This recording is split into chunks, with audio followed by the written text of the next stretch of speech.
Aceh dari negara makmur berdaulat menjadi sebuah provinsi miskin di Indonesia.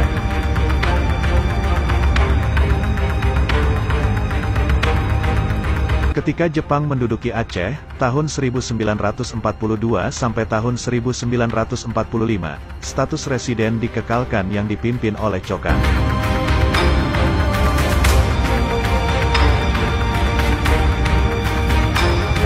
Setelah Indonesia proklamirkan merdeka, 1945, status residen tersebut masih lagi dikekalkan dengan ketetapan Gubernur Sumatera pada tanggal 3 Oktober tahun 1945, yang diaminkan oleh kelompok Pusa melalui maklumat pada tanggal 15 Oktober tahun 1945.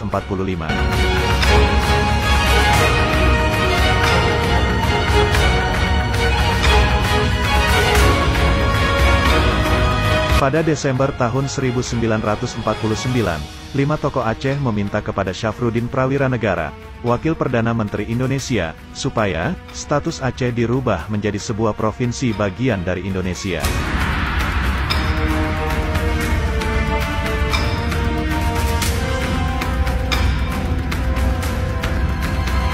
Sewaktu Gerakan Darul Islam Aceh, DI, bergejolak, tahun 1953 sampai tahun 1962, Daud Bereh merubah status Aceh dari provinsi di bawah pemerintah Indonesia kepada negara bagian, provinsi, di bawah Negara Islam Indonesia, NII.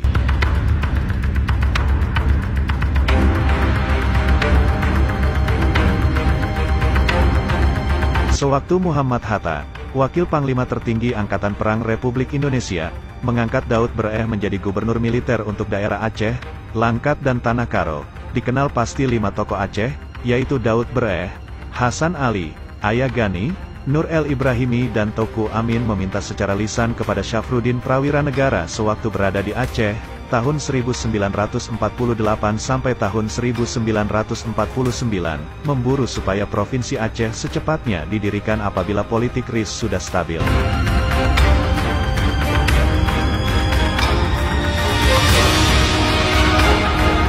Permintaan ini dikabulkan oleh Syafruddin Prawiranegara, Wakil Perdana Menteri, sekaligus digunakan sebagai alasan untuk membentuk Provinsi Aceh. Maka status Aceh bertukar dari sebuah negara merdeka dan berdaulat menjadi provinsi di Indonesia.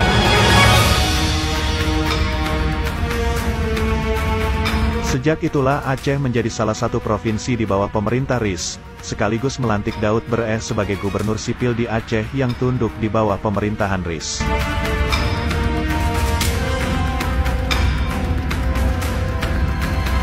Persoalannya adalah, dari mana logika mereka berpikir sehingga status Aceh sebagai sebuah negara merdeka dan berdaulat dirubah dengan begitu mudah menjadi sebuah provinsi di ujung Sumatera ini, hanya atas usul lisan dari